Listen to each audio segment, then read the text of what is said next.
नमस्कार। आई इंडिया एजेंडे में आपका बहुत बहुत स्वागत। मैं हूं योगी राज योगेश।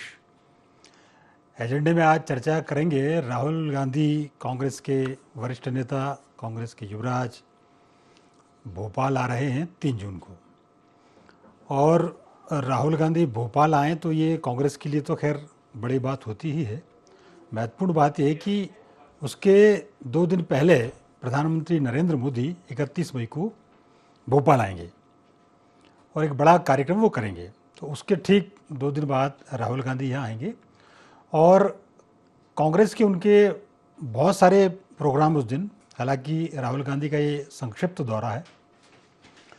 इस दौरे को लेकर कांग्रेस वर्कर की काफ़ी तैयारियां हैं और बहुत सारी मीटिंग्स राहुल गांधी लेंगे। पब्लिक अफेयर्स कमेटी की मीटिंग होगी, पर्यवेक्षकों की मीटिंग होगी और बहुत सारे ऐसी मीटिंग वो राहुल गांधी यहाँ लेंगे। तो आज एजेंडे में इसी पर चर्चा होगी, लेकिन चर्चा के पहले डाल लेते हैं एजेंडा पॉइंट्स पर एक नज़र। राहुल गांधी के भोपाल दौरे के क्या है मायने? क्या ये मोदी के असर को कम करने की कवायद? चेहरे बदलने से कितनी एकजुट होगी कांग्रेस? राहुल के भोपाल दौरे पर बीजेपी को क्यों कस रही है तंज?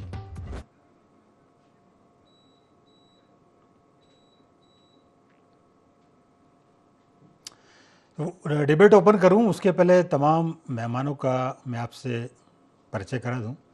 हमारे साथ स्टूडियो में है वरिष्ठ पत्रकार आशीष जोशी जी और बीजेपी के प्रवक्ता शिवम शुक्ला जी। तो आशीष जी आपका बहुत बहुत स्वागत है और शिवम जी आपका भी बहुत बहुत स्वागत है। और कांग्रेस के प्रवक्ता कुछ देर में हमसे जुड़ेंगे। तो आज मैं चर्चा की शुरुआत आशीष जी आपसे कर लेता हूं, तब तक वो कांग्रेस के प्रवक्ता भी जुड़ जाएंगे। तो आशीष पाराशर जी, आप राजनीति को बड़े नज़दीकी से देखते हैं मध्य प्रदेश के, और ख़ासतौर पर अब बीजेपी की राजनीति को लेकर तो बहुत सारी चर्चाएं होती ही हैं और बहुत सारे उसके व्यूज़ निकल कर सामने आते रहते हैं, क्योंकि बीजेपी में बहुत सारे कार्यक्रम लगातार चलते रहते हैं। कांग्रेस के लिहाज से देखा जाए तो कांग्रेस का एक बड़ा कार्यक्रम है और बहुत दिनों बाद का एक कार्यक्रम है। तो एक ओपन रिमार्क आपसे मैं लेना चाहता हूँ, राहुल गांधी को दौरे को आप किस तरह देखते हैं? देखिए, राहुल गांधी का दौरा जो है वो एक तरह से मध्य प्रदेश में जो कांग्रेस निष्क्रिय पड़ी हुई है उसमें जान फूंकने के लिए है। संगठन सृजन के लिए का जो नाम दिया गया है, इसका मतलब ही ये है कि वो जो कांग्रेस बिल्कुल शिथिल हो गई है, जिसमें कोई आंदोलन वगैरह का नाम और निशान नहीं बचा है, उसको राहुल गांधी आके फिर से कहते हैं जान फूंकने का काम करना चाह रहे हैं। इस तरह से कांग्रेस के बड़े नेताओं को एकजुट करने का प्रयास होगा। साथ ही इसमें जो कांग्रेस में जो भीतरघात की शिकायत पहले से मिलती आती रही है चुनावों के टाइम में, एक वो भी इस कहते हैं कपाट रहेगा जिसमें वो इसकी पहचान करेंगे कि कौन कांग्रेसी पुराने जो कांग्रेस के संगठन के साथ हैं और कौन एक चुनावों के टाइम कांग्रेस को भीतरघात करते हैं। तो ये सब चीज़ें जो होंगी, इन पर सब पे चर्चा होगी। कांग्रेस के बड़े नेता आएंगे और 50 ऑब्जर्वर बनाए हैं जो हर जिले में जाएंगे। तो इन सब चीज़ों को लेकर कांग्रेस कुछ नया करने के मूड में है, लेकिन अभी उसमें कितना सफल होते हैं ये तो आने वाला समय ही बता पाएगा। ये बिल्कुल सही बात है। अभी तो राहुल गांधी का आना बाकी है और उसका असर भी आना बाकी है। शिवम जी, मेरी आवाज़ सुन पा रहे हैं आप? जी जी, मैं आपको सुन पा रहा हूँ। हाँ शिवम जी, आप बीजेपी पे तो बहुत बोलते हैं और चूंकि संगठन स्तर पर आप काम करते हैं और बीजेपी को बताने के लिए बहुत कुछ हमेशा रहता है, क्योंकि लगातार काम उनके चलते रहते हैं, लगातार उनके प्रोग्राम संगठन को लेकर भी लगातार एक्टिव रहते हैं। अब कांग्रेस के संगठन को दुरुस्त करने आ रहे हैं राहुल गांधी, तो इस पर भी आप अपनी राय जाहिर कीजिए कि ये कितना, हालांकि आप, मुझे पता है कि बीजेपी का पक्ष रखेंगे, लेकिन मैं आपसे उनका व्यूज़ भी जानना चाह रहा हूँ कि संगठन, या थोड़े से टिप्स दे दीजिए उनको आप, राहुल गांधी यहाँ के क्या करेंगे, उनके दौरे को लेकर आपके और पार्टी का स्टैंड क्या है? देखिए, सबसे महत्वपूर्ण चीज़ यह है कि भारतीय जनता पार्टी सदैव ही इस प्रकार की संगठनात्मक जो कांग्रेस की कवायद है, उसको सिर्फ एक कोरम पूर्ति से ज़्यादा नहीं देखती। अगर यह संगठनात्मक गतिविधियों को लेकर के पूरी तरीके से सजग और गंभीर होते तो इनके राष्ट्रीय अध्यक्ष आते। राहुल गांधी तो संगठन के अंदर कोई कैपेसिटी रखते नहीं है, तो संगठन का सृजन करने जो इनके लोभी हैं वो कैसे आ सकते हैं, बहुत सोचने वाली बात है। गुजरात में भी राहुल गांधी गए, राहुल गांधी अपने अध्यक्षीय कार्यकाल में तो किसी प्रकार का कोई संगठन का सृजन कर नहीं पाए। आज जब वो देश के नेता प्रतिपक्ष हैं, उनकी जिम्मेवारी संसद के प्रति ज्यादा है, तो वो संगठन की कवायद करने के लिए आगे बढ़ रहे हैं। अगर इनके भीतर इतना मादा, इतनी कुव्वत और इतनी काबिलियत थी संगठन को चलाए रख पाने की, तो उनको कहीं ना कहीं कांग्रेस पार्टी का राष्ट्रीय अध्यक्ष रहते हुए इन चीजों को करना चाहिए था। और राहुल गांधी ने एक स्पष्ट और प्रकट दूरी बना रखी थी अपने अध्यक्षीय कार्यकाल के दौरान। और दूसरा जो सबसे महत्वपूर्ण विषय है, आज कांग्रेस के सामने चुनौती सिर्फ मध्य प्रदेश की जनता का विश्वास जीतने की नहीं है। मध्य प्रदेश में जो कांग्रेस की लीडरशिप है, उसकी स्वीकार्यता इनके कार्यकर्ताओं के बीच में भी नहीं है। कमलनाथ जी के गुट के नेता जीतू पटवारी को अपना नहीं मानते, दिग्विजय सिंह के कैंप से जुड़े हुए लोग जीतू पटवारी पर विश्वास नहीं करते। इसी प्रकार अजय सिंह जी हैं, कांतिलाल भूरिया हैं, अरुण यादव हैं और कई अन्य ऐसे मजबूत और प्रमुख नेता हैं जो पूरी तरीके से कहीं ना कहीं कांग्रेस पार्टी के भीतर आज जीतू पटवारी को नेता के रूप में स्वीकार नहीं कर पा रहे हैं। तो इस सब स्थिति में मुझे नहीं लगता कि राहुल गांधी के इस दौरे से कोई परिवर्तन होने जा रहा है। और जो दूसरा सबसे महत्वपूर्ण विषय है, राहुल गांधी ने अभी तक जहां भी बैठकें ली हैं तो उसको जनसभा के रूप में संबोधित किया है। अगर आप संगठन पर विचार और विमर्श के लिए आते हैं तो आपको अपने कार्यकर्ताओं की भावना को भी सुनना चाहिए, आपको वन ऑन वन चर्चा करनी चाहिए। दिल्ली में आप अपने दरवाजे बंद रखते हैं। मान लीजिए किसी यहाँ इनके नेता को, जीतू पटवारी से कोई शिकायत हो, कितने ऐसे नेता हैं जो राहुल गांधी तक अपना एक्सेस रख सकते हैं? कितने ऐसे नेता हैं जो इनके राष्ट्रीय महासचिव संगठन के जो है केसी वेणुगोपाल तक पहुंच सकते हैं? ये तमाम चीजें कांग्रेस में संभव नहीं है। भारतीय जनता पार्टी में कोई भी नेता, कोई भी कार्यकर्ता संगठन के वरिष्ठतम नेता, हमारे जो राष्ट्रीय अध्यक्ष हैं, उन तक भी अपनी बात को प्रमुखता से रख सकता है। एक संवाद और संपर्क का जो माध्यम हमारे यहाँ सतत चलता है, ये नहीं कि 10 साल 20 साल बाद एक बार नेताजी आ गए, अपना भाषण दे दिया और कार्यकर्ता उसके अनुरूप काम कर। शिवम जी, परंपरा परस्पर। जी जी बिल्कुल ठीक है। शिवम जी, हमारे साथ कांग्रेस के प्रवक्ता अमित तावरे भी जुड़ गए हैं। अमित जी, प्रोग्राम में आपका भी बहुत बहुत स्वागत है। मेरी आवाज आ रही है अमित जी आपके पास? माफी चाहूंगा, कुछ तकनीकी समस्या चल रही है इसलिए लेट हो पाया मैं आपको। नहीं, मेरी आवाज आ रही है, ठीक है, कोई दिक्कत नहीं इसमें। हाँ हाँ हाँ, बिल्कुल आपकी आवाज। हाँ अमित जी, मेरा सवाल आपसे है, अक्सर तो ये होता है कि आप बीजेपी की बातों को लेकर काफ़ी मुखर रहते हैं और ये बड़ा प्रोग्राम अब कांग्रेस का मध्य प्रदेश में होने जा रहा है और संगठन की दृष्टि से ये बहुत बड़ा प्रोग्राम है क्योंकि आपके सबसे बड़े नेता राहुल गांधी यहाँ आ रहे हैं। तो एक तो मुझे आप ये बताइए कि इस दौरान क्या क्या आपके मीटिंग्स, क्या क्या प्रोग्राम हैं, राहुल गांधी का दौरे में क्या क्या होने जा रहा है? क्या वो कार्यकर्ताओं से भी संवाद करेंगे कि केवल पर्यवेक्षकों की मीटिंग ले लेंगे या केवल पीएससी की मीटिंग ले लेंगे, सीधे लोगों से मिल पाएंगे? एक पूरा ओवरऑल एस्पेक्ट इस प्रोग्राम का क्या रहेगा? देखिए, निश्चित तौर पर ये बड़े हर्ष का विषय है कि हम सबके नेता आदरणीय राहुल गांधी जी 3 जून को मध्य प्रदेश की राजधानी भोपाल आ रहे हैं। और ये भी बहुत अच्छी बात है कि हमारे ऊर्जावान युवा नेता हैं और उनके साथ जो है यहाँ पे जो दोनों नेता हैं वो भी ऊर्जावान और युवा हैं, जीतू पटवारी जी, उमंग सिंघार जी। और ये भी बहुत एक खुशी की बात है कि इन दोनों के नेतृत्व में यदि स्ट्राइक रेट देखा जाए तो बुधनी में 1.25 लाख की लीड को हमने 13,000 पे लाके समेट दिया। और श्योपुर का रिजल्ट तो आपको मालूम ही है कि सिटिंग जो है वो मिनिस्टर पहली बार हारा। और छिंदवाड़ा का जो सौसर का चुनाव था वो कैसे कैसे हार को जीत में बदला है प्रशासन के द्वारा भारतीय जनता पार्टी ने। तो कहीं ना कहीं ये इंगित करता है कि राहुल गांधी जी का जो मध्य प्रदेश में जो निर्णय है वो एक सकारात्मक दिशा में आगे बढ़ रहा है। दूसरी बात यह है कि अब हर पार्टी की अपनी अपनी समय समय पर रणनीति होती है, चुनावी रणनीति होती है, संगठन को दुरुस्त करने की रणनीति होती है। तो राहुल गांधी जी मार्गदर्शन देने आ रहे हैं, हम सबके नेता हैं। सबसे महत्वपूर्ण बात यह है कि हम सबको ये देखना चाहिए कि राहुल गांधी जी क्या सिर्फ कांग्रेस के कार्यक्रमों में जा रहे हैं या आम जनता से भी मिलने जा रहे हैं। मुझे ऐसा लगता है कि राहुल जी कश्मीर भी गए, जम्मू कश्मीर भी गए, जहां पे लोगों का क्षति हुई, तन मन धन तीनों की जहां पर क्षति हुई, वहां पर भी उन्होंने दौरा करा। कल जहां पे हमारे मध्य प्रदेश में जिस महिला से दुर्व्यवहार हुआ उनसे वहां पे भी उन्होंने फोन पे बातें करी। तो देश में कहीं भी कोई भी क्षति हो, राहुल गांधी जी आम जन की तरह आम जन से मिलने जाते हैं।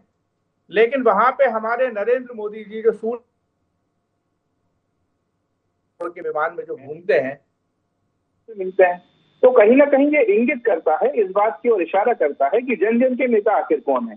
जन जन के नेता राहुल गांधी जी हैं और भोपाल वो आ रहे हैं। निश्चित तौर पर हमारे लिए बहुत नई ऊर्जा का दिन रहेगा और ये अपेक्षा हम सबको, सारे कार्यकर्ताओं को है कि उनके आने के सकारात्मक परिणाम जो है वो आपको, हमको सबको आने वाले समय में देखेंगे। अच्छा अमित जी, एक सवाल ज़रूर आप बताइए कि ये राहुल गांधी का दौरा पहले से तय था या प्रधानमंत्री आ रहे हैं इसके उपलक्ष्य में कुछ 2 दिन बाद कुछ कार्यक्रम करना था और उसके परिप्रेक्ष्य को लेकर प्रधानमंत्री की यात्रा को लेकर राहुल गांधी का दौरा तैयार हुआ? देखिए, मुझे तो अब चूंकि बहुत आप वरिष्ठ पत्रकार हैं, मेरे बड़े भाई भी हैं, मैं तो इसको इस तरीके से देखता हूं कि राहुल जी का पहला दौरा होगा और उसके बाद शायद मोदी जी का कार्यक्रम तय हुआ हो। और 135 साल पुरानी पार्टी और भारतीय जनता पार्टी का उदय अभी अभी हुआ है, 35 साल हुए हैं भारतीय जनता पार्टी को। तो आखिर कौन किसको कॉपी करेगा, ये मुझे लगता है कि इस बात को बताने की आवश्यकता नहीं है। बात यह है कि नरेंद्र मोदी जी जब आ रहे हैं तो पूरा मध्य प्रदेश की मशीनरी लगी हुई है। सारे कलेक्टर एसपी को टारगेट दे दिया जाता है, आरटीओ को टारगेट दे दिया जाता है कि इतने महिलाओं को आपको लाना है, बाकायदा लिखित आदेश निकलता है। और राहुल गांधी जी से जो मिलने आते हैं वो आम कार्यकर्ता होता है, आम जन होते हैं। आपने देखा होगा कि जब वो 3,500 किलोमीटर की पैदल यात्रा पर निकले थे तो सिर्फ उनके साथ कांग्रेस कार्यकर्ता नहीं थे, आम जन भी बहुत बड़ी संख्या में थे, जिसमें लेखक भी थे, जिसमें पत्रकार भी थे, जिसमें सामाजिक संस्थाओं के लोग भी थे, स्वयंसेवी संस्थाओं के लोग भी थे, कई खिलाड़ी भी थे, कई बॉलीवुड से जुड़े लोग भी थे। तो ये कहीं ना कहीं दर्शाता है कि जो जन नेता होते हैं उनको आपको बुलाने के लिए कहीं किसी सरकारी संसाधनों का दुरुपयोग करने की आवश्यकता नहीं होती है। अच्छा अमित जी, एक चूंकि आप देर से जुड़े थे तो एक सवाल शिवम की तरफ से आया था और शिवम ये कह रहे थे कि राहुल गांधी तो पार्टी के अध्यक्ष है नहीं, कायदे से कार्यकर्ता संगठन के को लेकर राष्ट्रीय अध्यक्ष जी को आना चाहिए, राहुल गांधी क्यों आ रहे हैं? देखिए, अब मेरे बड़ी खुशी होती है कि शिवम मेरे छोटे भाई हैं, क्योंकि पहले वो हमारी विचारधारा में थे, अब वो वहां पर हैं। लेकिन हमें बहुत अच्छा लगता है कि जब विपक्ष में रहते हुए कांग्रेस से भारतीय जनता पार्टी के लोग सवाल करते हैं, उनको कहीं ना कहीं लगता है कि लोकतंत्र जो है वो कांग्रेस पार्टी में जीवित है। अब मैं एक बात और पूछना चाहता हूँ कि जब यहाँ पे अमित शाह जी बार बार आते हैं तो अमित शाह जी कौन से पद पर रहते हैं? विधानसभा चुनाव के पहले सारी रणनीति बनाने तो अमित शाह जी आए थे, 2-2, 3-3 दिन में आते थे, तो कौन सा वो राष्ट्रीय अध्यक्ष थे? जेपी नड्डा जी कितनी बार मध्य प्रदेश आ चुके हैं। तो मुझे लगता है भारतीय जनता पार्टी को अपने घर में देखना चाहिए। वहां उनके पास वैसे भी बहुत सारी समस्याएं, विजय शाह जी जैसी बहुत सारी समस्याएं, कई विधायकों की समस्याएं, तो मुझे लगता है उनको अपने संगठन की ओर ध्यान देना चाहिए। हमारी पार्टी के लिए राहुल गांधी जी जैसे, जीतू पटवारी जी जैसे, उमंग सिंघार जी जैसे सैकड़ों, हजारों, लाखों युवा हैं जो कांग्रेस पार्टी की बेहतरी के लिए काम कर रहे हैं। अच्छा शिवम भाई, ये अमित जी ने तो अपनी बात रखी है, मेरा आपसे ये मानना रहता है और हमेशा ये देखने में आता है कि राहुल गांधी को बड़ा हल्के में लेती है बीजेपी, क्या बात है?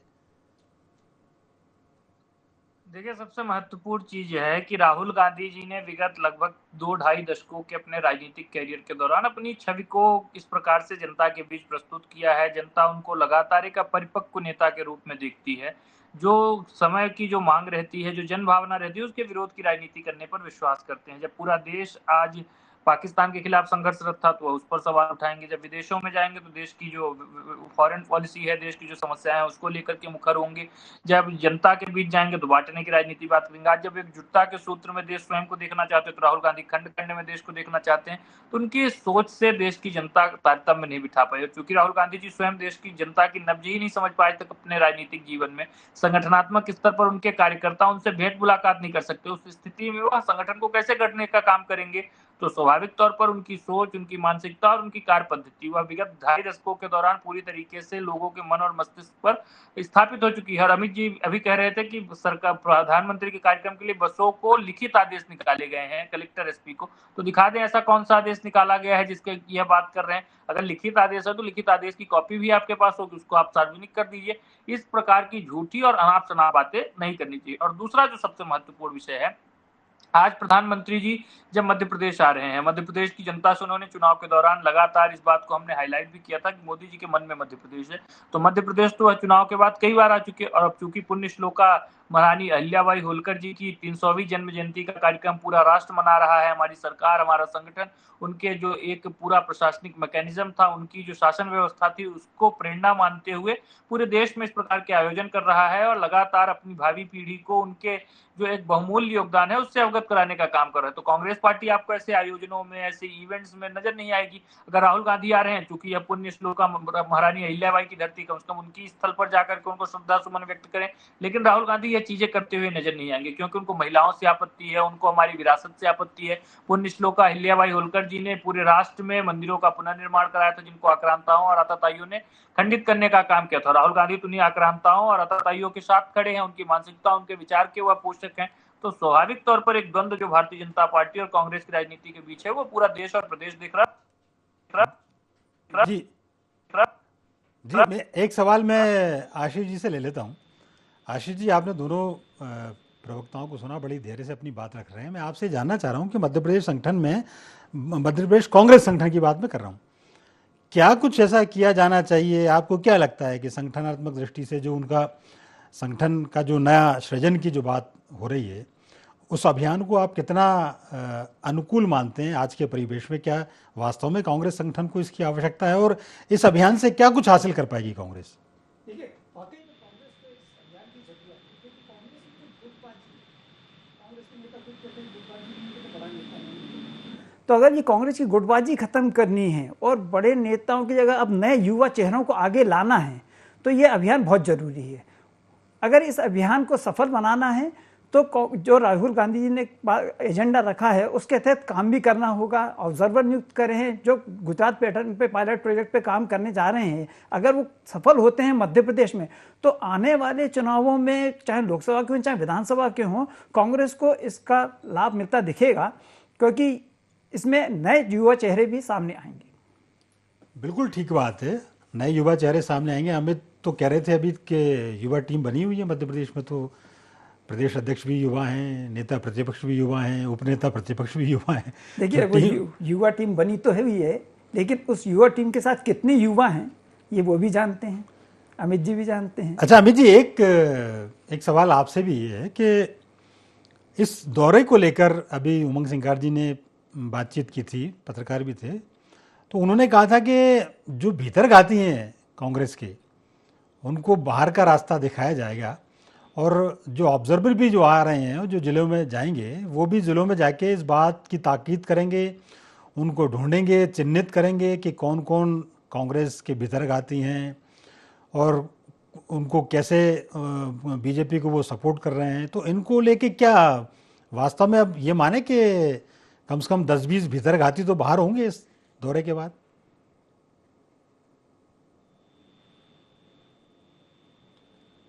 अभी जी, मेरी आवाज आप तक आ रही?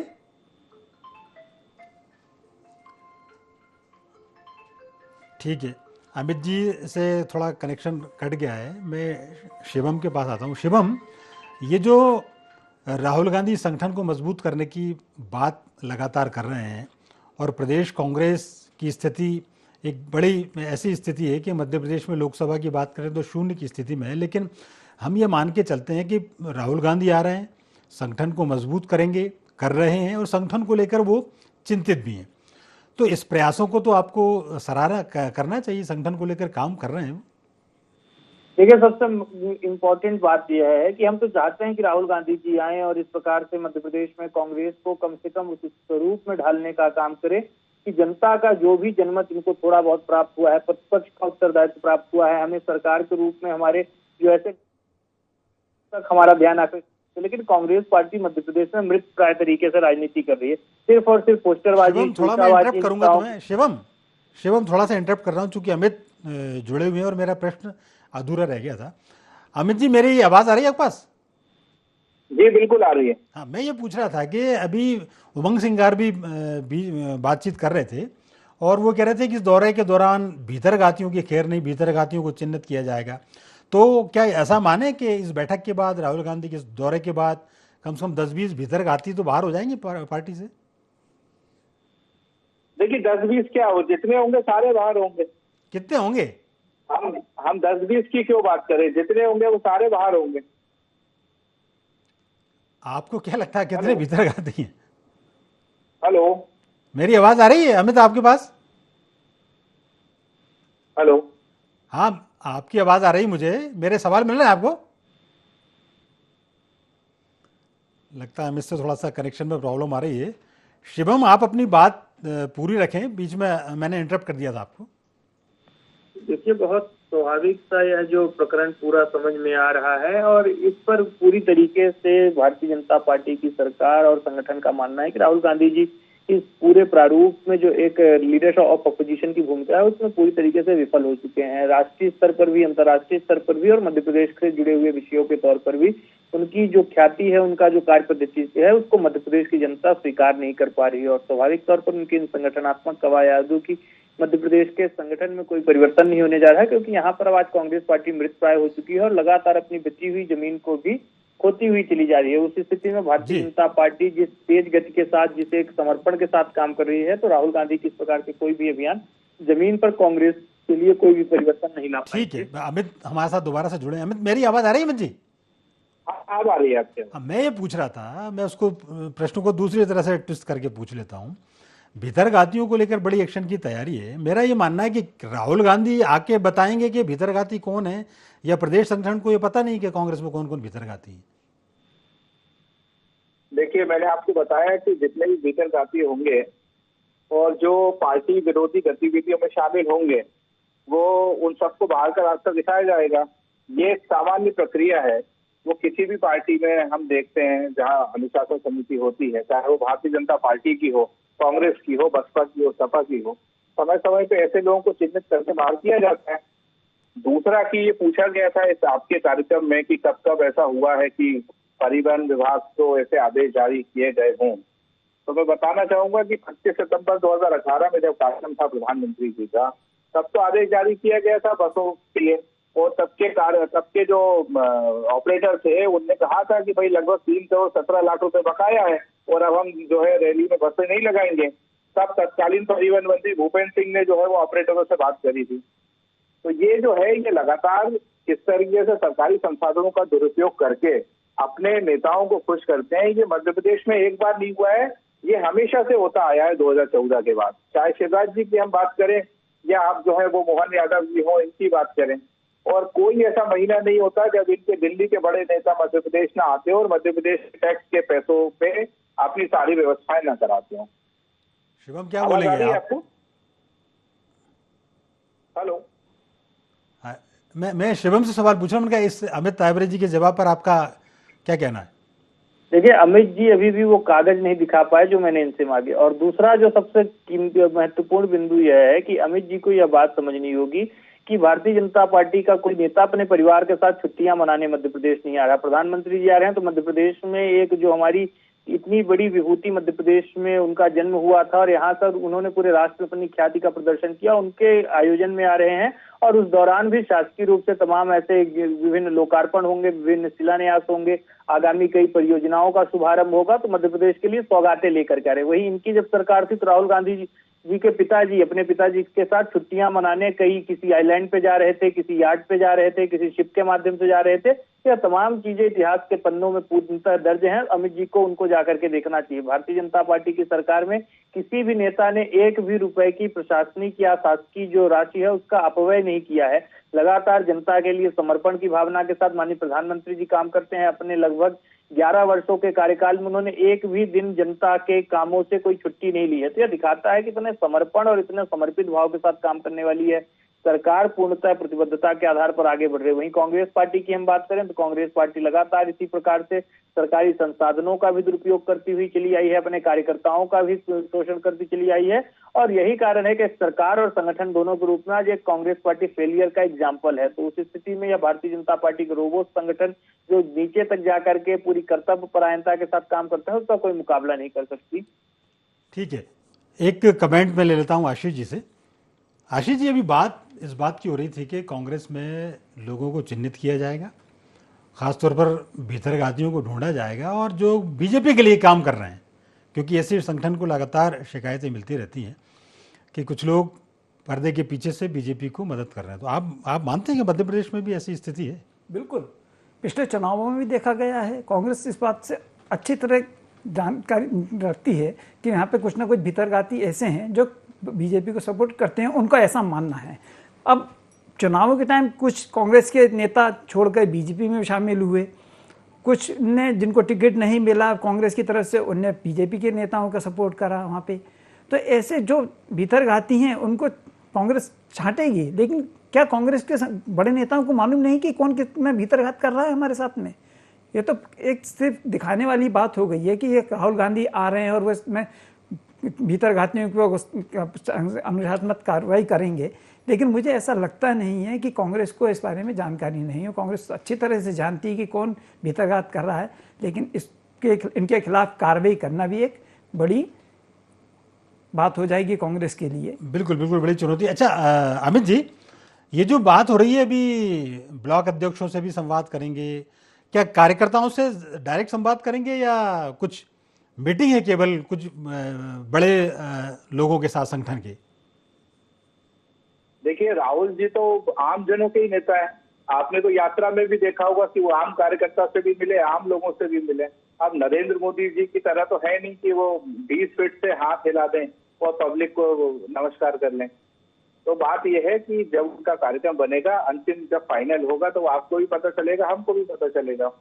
और जो उनका दौरा बन रहा है, जितने भी संगठन के हमारे अध्यक्ष हैं, जितने भी, चाहे वो NSCI हो, यूथ कांग्रेस हो, महिला कांग्रेस हो, हमारा जितना भी संगठन के लोग हैं, वो सभी से मिलेंगे, सभी लोग अपनी बात उन तक रखेंगे। बिल्कुल बिल्कुल अमित आपकी बात आ गई है, और कांग्रेस के लिहाज से ये दौरा बड़ा महत्वपूर्ण है राहुल गांधी का।